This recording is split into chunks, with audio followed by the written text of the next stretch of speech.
अस्सलाम वालेकुम जी।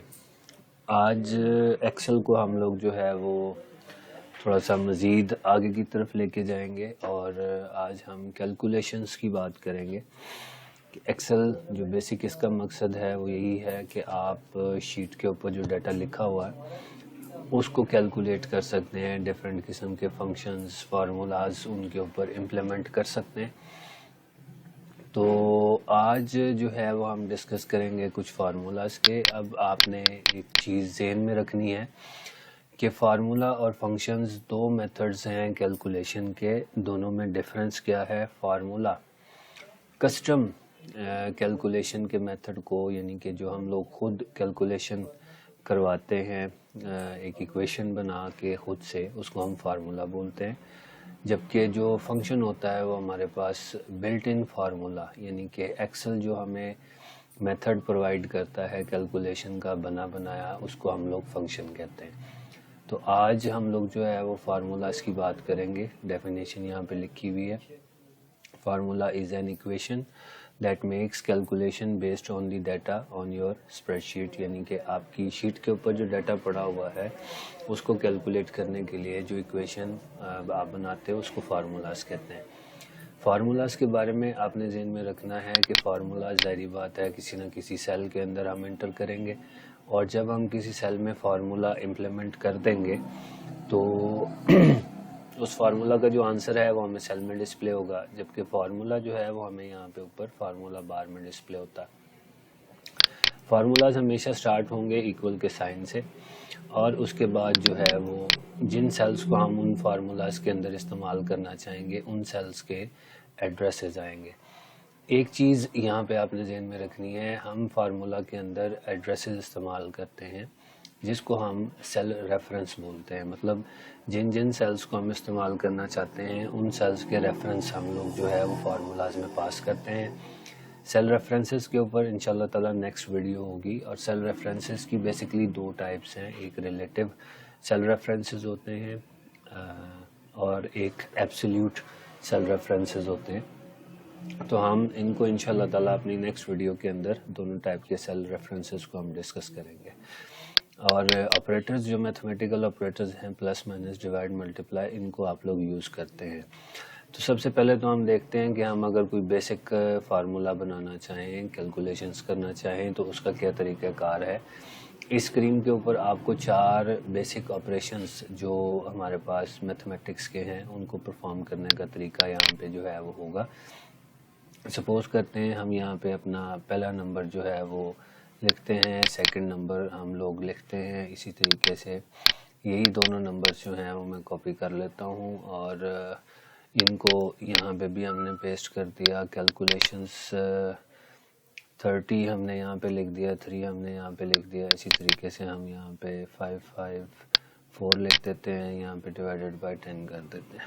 ठीक है, तो हमें आंसर्स यहाँ पे चाहिए। सिंपल, जैसे आपको बताया, फार्मूलाज लगाने के लिए इक्वल का साइन सबसे पहले लगाएंगे। उसके बाद आपने सेल सेलेक्ट करना है, सेल रेफरेंस देना है, कौन सा सेल आप इस फार्मूला में यूज़ करना चाहते हैं। सेल रेफरेंस सेलेक्ट करने के तीन तरीके हैं, या तो आप सेल रेफरेंस खुद से लिख लें, जैसे मैंने लिख दिया D11, वो सेल यहाँ से सिलेक्टेड भी हो गया और फार्मूला के अंदर उसका रेफरेंस भी आ गया। ये पहला मेथड आ गया। दूसरा मेथड ये है कि आप एरो कीज़ यूज़ कर लें। Arrow keys left right top down वाली एरो की इस्तेमाल कर लें, उस सेल को सिलेक्ट करें जिसको आपने फार्मूला में इस्तेमाल करना है। सेकंड मेथड हो गया। थर्ड मेथड ये है कि आप जो है वो उस सेल के ऊपर डायरेक्टली क्लिक कर दें। उसके बाद आपने ऑपरेटर देना होता है, प्लस का ऑपरेटर यहाँ पे मैंने दिया। सेकंड सेल को आपने सेलेक्ट किया।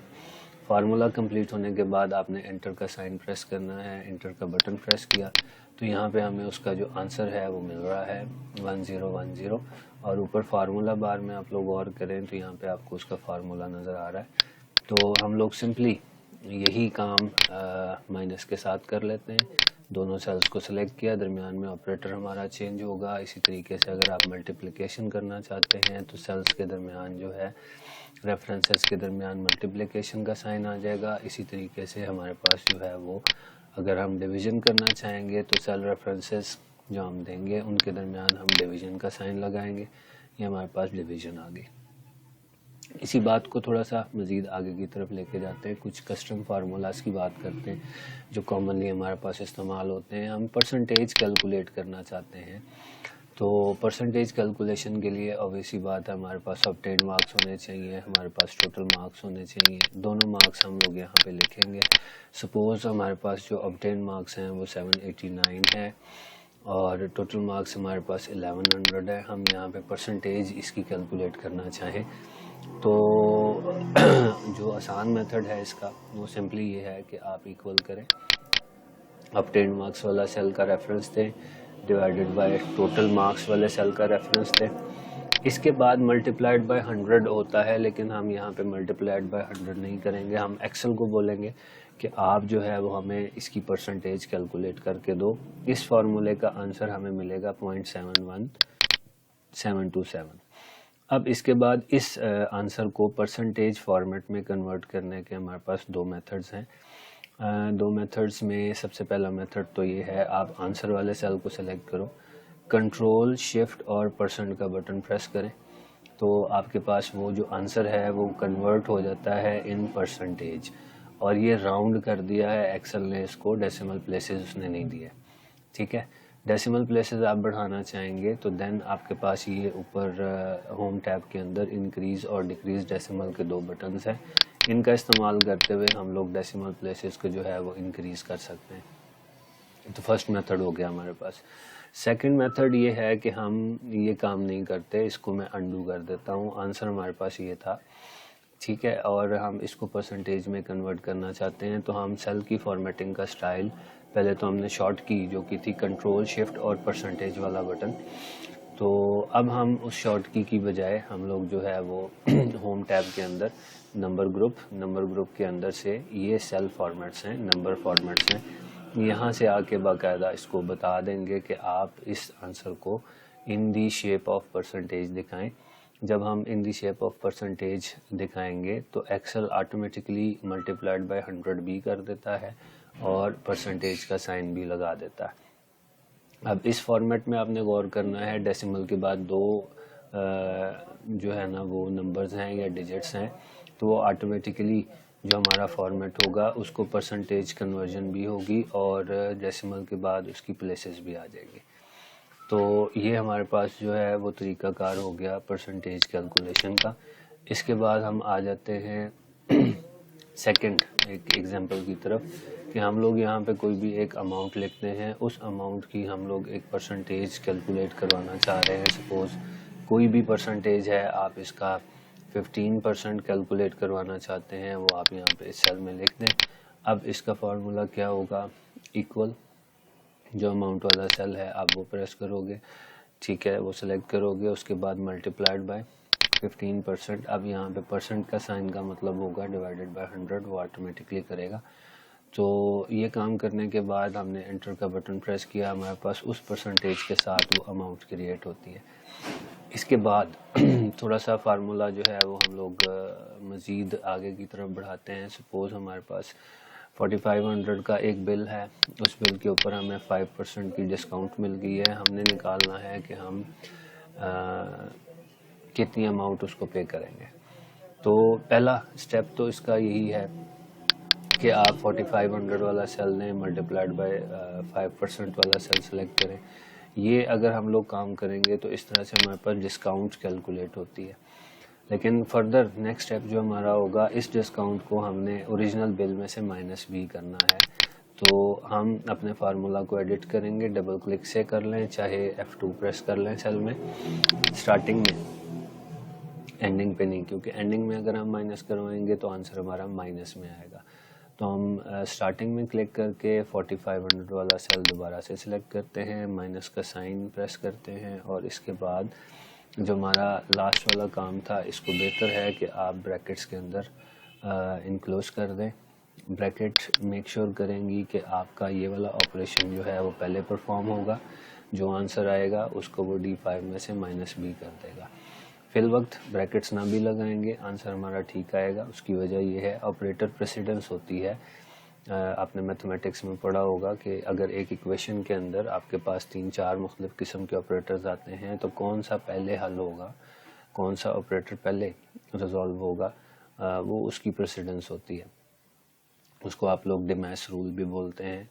तो हम लोग जो है वो यहाँ पे ब्रैकेट्स लगा दी, ठीक है, और एक आंसर हमारे पास ये आएगा, माइनस हो जाएगा टोटल बिल में से, एंटर प्रेस करते हैं तो हमारे पास देखें आप डायरेक्टली उसने डिस्काउंटेड अमाउंट उसमें से टोटल बिल में से माइनस करके हमें आंसर दे दिया, ठीक है। दूसरी चीज़ आप ध्यान में रखिएगा, हमने फार्मूलाज में सेल रेफरेंसेस यूज़ किए हैं। किसी भी फार्मूला के अंदर जो सेल रेफरेंसेस इस्तेमाल किए हुए हैं, अगर आप सेल में पड़ी हुई वैल्यू बदलते हैं तो चूँकि सेल रेफरेंसेस हैं तो ऑटोमेटिकली आपका आंसर जो है वो चेंज होता है। जैसे ये ऑब्टेन मार्क्स की तरफ आ जाए, अगर हम लोग जो है वो 876 मार्क्स की बात करते हैं 1100 में से, तो परसेंटेज हमारे पास ऑटोमेटिक चेंज होती है। सेम मैं 977 मार्क्स की बात करता हूँ आउट ऑफ 1100, तो हमारे पास ये जो परसेंटेज है ये निकल आती है। इसी तरीके से अगर हम सपोज़ बिल की अमाउंट यहाँ पे बढ़ाते हैं, बिल की अमाउंट हम 6700 कर देते हैं, तो हमारे पास ये चीज़ इस तरह से कैलकुलेट होती है। अच्छा, फार्मूलाज जो हैं वो ऑब्वियस ही बात है मैथमेटिकल रूल्स के मुताबिक होंगे। आप सपोज़ करें इसी बात को अगर हम आगे बढ़ाएं, हमने लास्ट टाइम एक पिछली वीडियो के अंदर बात की थी सैलरी शीट की, ठीक है। इस सैलरी शीट के अंदर भी मुख्तलिफ़ किस्म के फार्मूलाज आप लगा सकते हैं। जैसे देखें डिफरेंट किस्म के अलाउंसेस हमें मिलते हैं, हाउस अलाउंस है, मेडिकल अलाउंस है, कन्वेंस अलाउंस है। तो आप simply house allowance basic salary का कितने परसेंट देना चाह रहे हैं, आप इक्वल का साइन लगाओगे और उसके बाद जो है वो आप सिंपली बेसिक सैलरी वाला सेल सेलेक्ट करोगे, मल्टीप्लिकेशन का साइन डालेंगे, कितने परसेंट का हाउस अलाउंस देना चाह रहे हैं, सपोज हम 12% देना चाह रहे हैं, एंटर, ये कैलकुलेशन परफॉर्म हो जाएगी। सेम यही काम मेडिकल अलाउंसेस के साथ होगा। आप बेसिक सैलरी की कोई एक परसेंटेज डिसाइड कर लोगे कि इतने परसेंट जो है उसको मेडिकल अलाउंस मिलेगा। इसी तरीके से आपके पास कन्वेंस अलाउंस है, तो आप इक्वल का साइन बेसिक सैलरी वाला सेल मल्टीप्लाइड बाय आप कितने परसेंट उसको कैलकुलेट करना चाह रहे हो, ठीक है, और एंटर का बटन प्रेस करेंगे, आपके पास ये तीनों अलाउंसेस आ गए। सेम यही काम आप टैक्स और फंड के साथ करेंगे। टैक्स की डिडक्शन जो है वो हम सेलेक्ट करते हैं बेसिक सैलरी के ऊपर और 12% की टैक्स की डिडक्शन करवाते हैं। इसी तरीके से हम जो है वो फ़ंड को कैलकुलेट करवाते हैं, बेसिक सैलरी मल्टीप्लाइड बाय कितने परसेंट आप फ़ंड डिडक्ट करवाना चाहते हैं, 3%। परसेंट का साइन लाजमी लगाना है। अगर आप परसेंट का साइन नहीं लगाते हो तो आपको यहाँ पे परसेंट के साइन की बजाय 3/100 लिखना है, ठीक है। तो अब आप अगर परसेंटेज लगाते हैं, परसेंटेज लिख दें। अब इसके बाद एक छोटा सा फार्मूला एडिशन का यहाँ पे यूज़ होगा। टोटल डिडक्शन के अंदर आप टैक्स और जो फंड्स हैं उनको आप ऐड कर दोगे ताकि हमें यहाँ से क्लियर हो जाए कि टोटल कितने पैसे उसके काटने हैं। अलाउंसेस के हवाले से बात करें, चूँकि अभी हमने फंक्शंस को डिस्कस नहीं किया, तो इन 4 वैल्यूज़ को मैंने जमा करना है। उसके लिए इक्वल है, पहला सेल है, प्लस सेकंड सेल है। अब देखें सेल्स 2 मज़ीद हैं, ऑपरेटर आप जो है वो फर्दर ऐड करोगे, एक और सेल दे दोगे, फिर फर्दर ऑपरेटर दोगे, एक और सेल ऐड कर दोगे। ये आपके पास टोटल पेबल अमाउंट यहाँ पे आ रही है ग्रॉस सैलरी की मद में। ये ग्रॉस सैलरी है और इसके अंदर से हमने ये जो पैसे हैं वो डिडक्ट करने हैं। तो नेट सैलरी के अंदर हम सिंपली जो है वो यहाँ पे इसको ग्रॉस सैलरी वाला सेल माइनस टोटल डिडक्शंस वाला सेल, तो इस तरह से हमारे पास जो है ये एक सैलरी शीट बन जाती है। वही बात कि सैलरी इंक्रीज़ होती है, आप सैलरी की जो इंक्रीज़ है वो जैसे ही पुट करोगे, अलाउंसेस, टैक्सेस, सारी कैलकुलेशंस ऑटोमेटिक होंगी और आपके पास आंसर जनरेट हो जाएगा। तो ये तो एक हमने देख लिया मंथली सैलरी शीट जिसको हम क्रिएट करना चाह रहे हैं, जिसमें ओवरऑल एक मंथ की अमाउंट होती है बेसिक सैलरी की मद में। इसी तरीके से अगर आप सपोज़ बात करते हो, कुछ जगह ऐसी हैं जहाँ पे डेली वेजेस के ऊपर काम होता है, तो डेली वेजेस के हवाले से अगर हम बात करेंगे तो डेली वेजेस के हवाले से हमें जो एम्प्लॉय है उसकी पर डे सैलरी पता होनी चाहिए, ठीक है। अब वो पर डे सैलरी की अगर हम बात करते हैं तो सपोज़ वही कॉलम्स आपके बन जाएंगे। यहाँ पे हम एम्प्लॉय नेम कर देते हैं, यहाँ पे उसकी डेली वेजेस कर देते हैं, per day salary, per day salary निकालने के बाद हम लोग जो है वो यहाँ पे एम्प्लॉय का नाम लिख देते हैं। पर डे सैलरी हम लिख देते हैं, सपोज 1200 है। वर्किंग डेज यहाँ पे हम लिख देते हैं। वर्किंग डेज लिखने के बाद हम लोग यहाँ पे उसके सपोज वर्किंग डेज लिखते हैं कि 10 डेज का उसने वर्क किया है। ओवर टाइम अगर हम ओवर टाइम की बात करते हैं तो ओवर टाइम हमें बताना पड़ेगा कि हम लोग जो ओवर टाइम उसका लिख रहे हैं वो किस में लिख रहे हैं। वो हमने लिख दिया आवर्स में यहाँ पे। अब सपोज उसने जो है वो 12 घंटे जो है वो ओवर टाइम भी दिया है। तो अब सिंपली देखें, अगर हम लोग बात करना चाहें उसकी सैलरी की 10 दिन की या 12 दिन की, तो हमारे पास जो इसकी सैलरी कैलकुलेट होगी सैलरी ऑफ किसकी, वर्किंग डेज की। तो वो तो सिंपल हमारे पास आ गया ना कि हम लोग जो है वो पर डे सैलरी को मल्टीप्लाई करवाएं वर्किंग डेज के साथ। अब नेक्स्ट हमने देखनी है सैलरी ही देखनी है, लेकिन उसकी सैलरी देखनी है ओवर टाइम की। तो ओवर टाइम के लिए आपको कैलकुलेशन करनी पड़ेगी कि आप जो है वो पर और सैलरी उसकी कैसे निकालते हैं। अब नॉर्मली हमारे पास जो सैलरी होती है पर डे वो 8 आवर्स की होती है। तो हम लोग सिंपली ये कर सकते हैं कि उसकी जो पर डे सैलरी है उसको डिवाइड कर दें अगर 8 के ऊपर, तो हमारे पास ये जो 150 आंसर आ रहा है, ये 150 आंसर बेसिकली जो है वो उसकी 1 आवर की सैलरी है। अब हमने ओवर टाइम के लिहाज से 12 घंटे उसने काम किया है, तो सिंपली इस चीज़ को आप जो है वो ब्रैकेट्स में इनक्लोज कर दें, बेहतर होता है, पहले भी बताया था आपको, और मल्टीप्लाई कर दें उसके आवर्स के साथ। ठीक है, तो ये हमारे पास उसकी वो सैलरी निकल आएगी जो ओवर टाइम की मद में है। इसके बाद पेबल आप निकाल लें कि आप उसको कितने पैसे देंगे टोटली। तो टोटल जितने पैसे हम उनको देंगे वो आ जाएगा इक्वल वर्किंग डेज की सैलरी प्लस ओवर टाइम की सैलरी। ठीक है, और एक्सेल में एक चीज़ आपने ध्यान में रखनी है कि हमारे पास एक सेल के अंदर पॉइंट होता है जिसको हम फिल हैंडल बोलते हैं, lower right corner of the cell. ये इस्तेमाल होता है फॉर कॉपी। ठीक है, अब सपोज हम यहाँ पे 2-3 नाम मज़ीद लिख लेते हैं।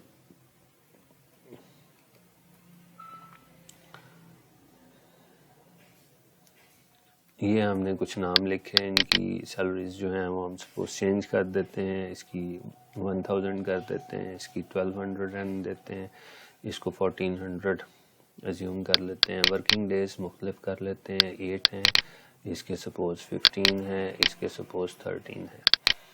अब देखें कैलकुलेशन जो हमने परफॉर्म करवा ली है, ओवर टाइम भी हम लोग लिख देते हैं। इसका ओवर टाइम था 10, इसका ओवर टाइम है 0, इसका ओवर टाइम है 20 आवर्स का।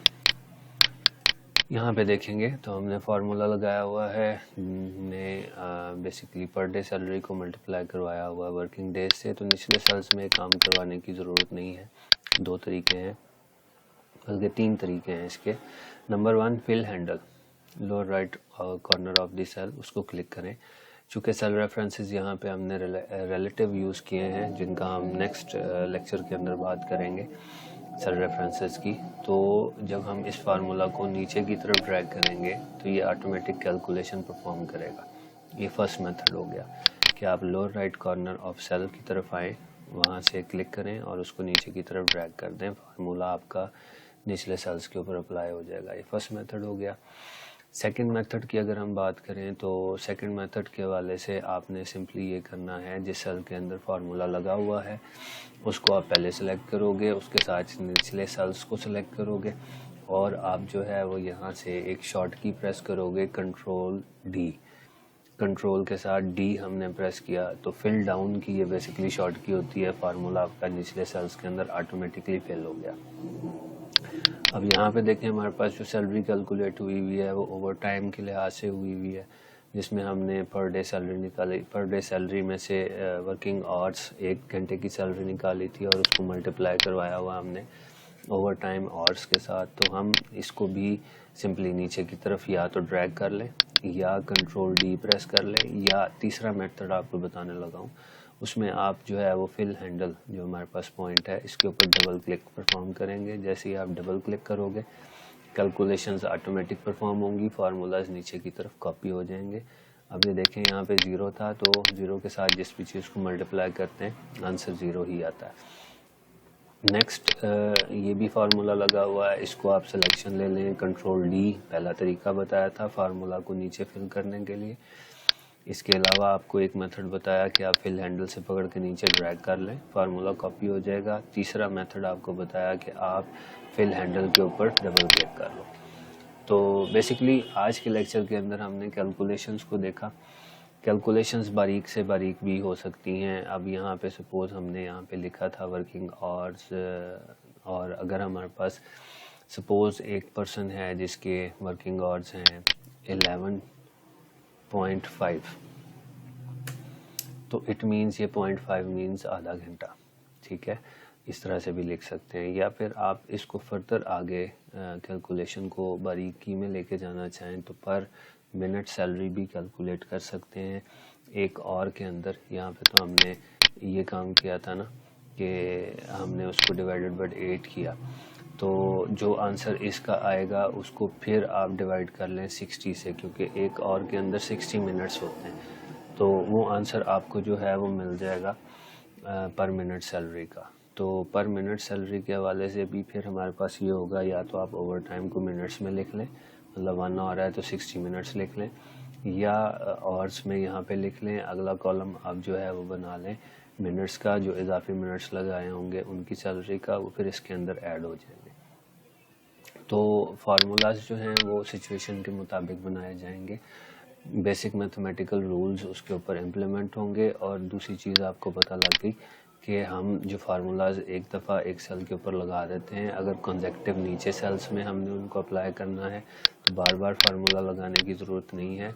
हम लोग जो है उसी फार्मूला को नीचे की तरफ जो है वो कॉपी करेंगे। कॉपी करने के 3 मेथड्स हमने देखे, फिल हैंडल से पकड़ के ड्रैग करें, शॉर्ट की प्रेस करें, कंट्रोल डी, और थर्ड मेथड हमने देखा कि फिल हैंडल के ऊपर आप डबल क्लिक करें। तो ये आज के लेक्चर्स के अंदर हमने कुछ जेनेरिक फार्मूलाज देखे। सिंपल हमने देखा प्लस माइनस कैसे करते हैं, ठीक है, प्लस माइनस एडिशन, और इसी तरीके से प्लस माइनस हो गया, मल्टीप्लिकेशन होगी, डिवीजन होगी। फिर हमने देखा परसेंटेजेस कैसे कैलकुलेट करते हैं। फिर हमने देखा किसी अमाउंट की अगर कोई स्पेसिफिक परसेंटेज कैलकुलेट करनी है तो वो कैसे करनी है। और उसके बाद जो है वो हम लोग देख रहे हैं यहाँ पे टोटल बिल हमारे पास कैसे जनरेट होगा आफ्टर डिस्काउंट। फिर हमने देखा एक सैलरी शीट हमने देखी जिसको हम डेली वेजेस के हवाले से बात कर सकते हैं, और इसके अलावा हमने सैलरी शीट की बात की जिसके अंदर हमने मंथली सैलरी की बात की। तो होपफुली उम्मीद करते हैं आज का लेक्चर आपको समझ आया होगा, फार्मूलाज कुछ आसान हो गए होंगे। बाकी प्रैक्टिस है, आप लोग प्रैक्टिस करेंगे तो इंशाल्लाह ताला परफॉर्मेंस आपकी मज़ीद बेहतर होगी। लेक्चर अच्छा लगा हो, आपको समझ आई हो तो चैनल को सब्सक्राइब ज़रूर करें, बेल आइकन के ऊपर ज़रूर क्लिक करें ताकि आने वाली वीडियोस भी आपको मिलें। और इसी तरीके से इंशाल्लाह प्रैक्टिकली हम आने वाले लेक्चर्स में एक्सेल के ऊपर फंक्शन, सेल रेफरेंसेस और इस तरह की एडवांस फीचर्स की भी बात करेंगे। तब तक के लिए अल्लाह हाफ़िज़, स्टे ब्लेस्ड, अपना ख्याल रखिएगा।